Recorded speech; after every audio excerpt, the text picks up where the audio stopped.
We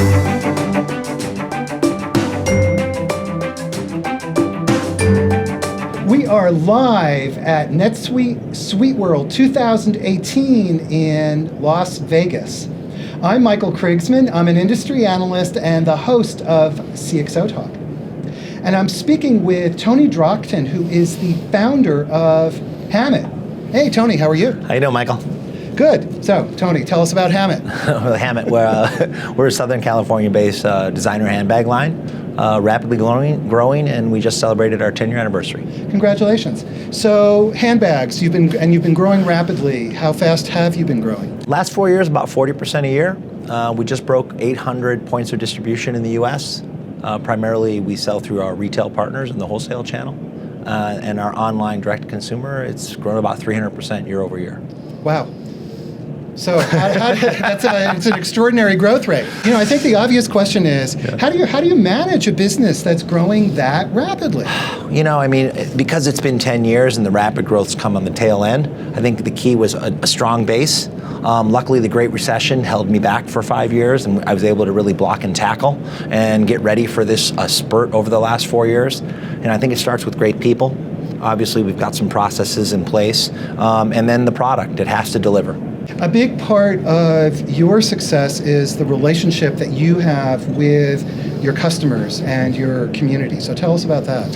Well, you know, in the fashion industry 10 years ago when I got into it, it took me a couple years to get my feet wet because I'm not a veteran. And I figured out that there's a lot of conflict.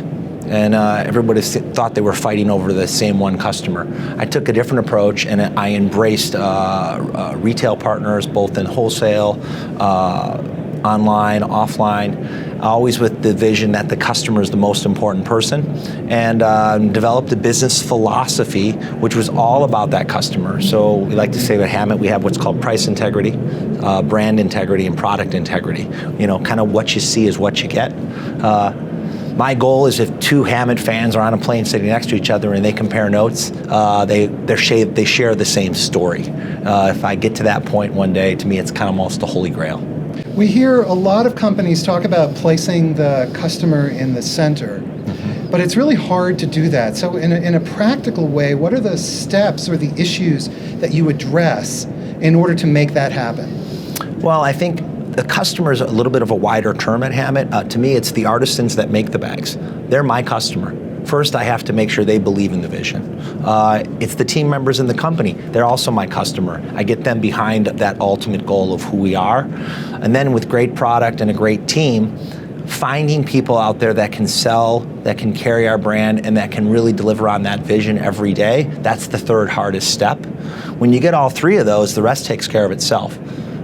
Ideal goal for me is wherever a new fan, an existing fan, or a fan that maybe purchased their Hammitt 3 years ago encounters us again, they have a similar experience. Advocacy, passion, almost, you know, just, wow, I just love that bag. I love Hammitt. It's a goal. You talk about fans, not customers. Yeah, I do, and way before social, but yeah, I mean, fans, advocates, you can call them what they want, but clients, I guess would be the term. To me, it's a one-on-one relationship that you cannot create. You have to embrace it. You have to be authentic. You have to be transparent. Words are easy. Actions are a lot more difficult. Follow-through to me is the real key ingredient, even in the worst of times, especially when the customer or client has a problem or an issue. That's when you have to deliver on everything. So when you say follow-up, elaborate on that. Well, I think between advertising and marketing, most companies I see do a really good job of getting to the point of purchase. You know, maybe when they throw the handbag into that digital shopping cart, or they touch it at the store for the first time and maybe even purchase it. To me, at that point, that's when the advocacy has to start. That's when the relationship begins.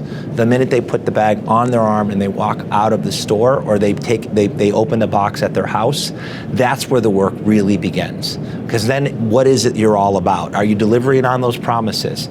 If they compare notes with someone else about how much they paid, about the promises that were made, if they wear it for a long time and the quality's not there, then the relationship ends. But if they wear it for a long time, it delivers on quality. If they walk up to someone on the street and compare where they got it and how much they paid, and if they look at the two products that have the same name on them and they have the identical quality, you've created two customers for life.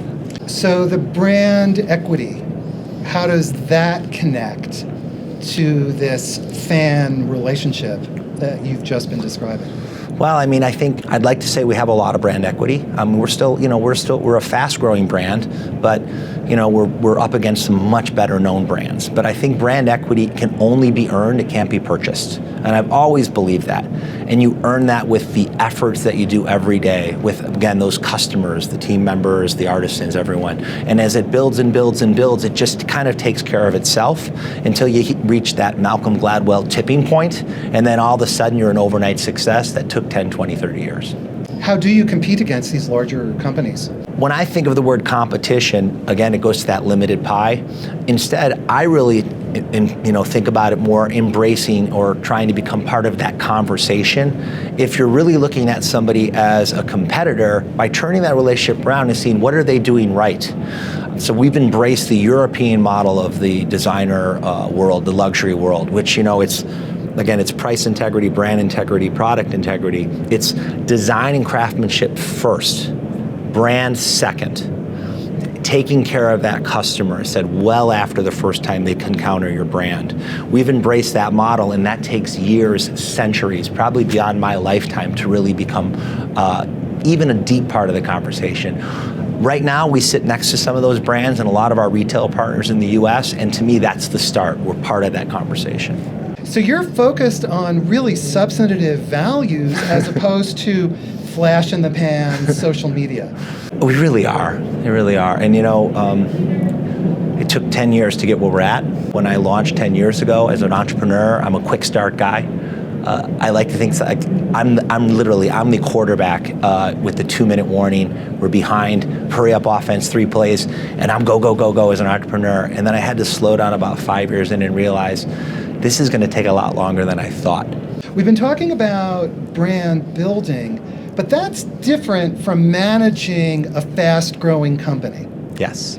So tell us, how do you manage the systems, the processes, the tools? We launched with NetSuite, which to me was a strong back end. It's sort of like launching with a great small management team that can do almost anything, right? So we launched with that from the technology perspective. And then in the beginning, we had a few key players that wore many hats, including myself. And every time we grew a little bit, we added a specialist or somebody that was either better than me or can take over their duties. And we layered in some additional softwares either within the NetSuite category or things that could API or talk to it. So in managing now the rapid growth that's happened, those strong building blocks of people and technology layered in with, I think, some great processes. For example, budgeting, knowing when to follow the budget, knowing when to break the budget because the opportunity is too big. That's the key to growth. You don't want to be so structured, have systems in place so strong that you miss opportunities to really explode. At the same time, you have to say no to a lot of opportunities, either because you're capital constrained or you're people constrained or you're product constrained. Managing both sides of that is the key to consistent, fast growth. How do you maintain the quality as you grow? We don't. They're really, no.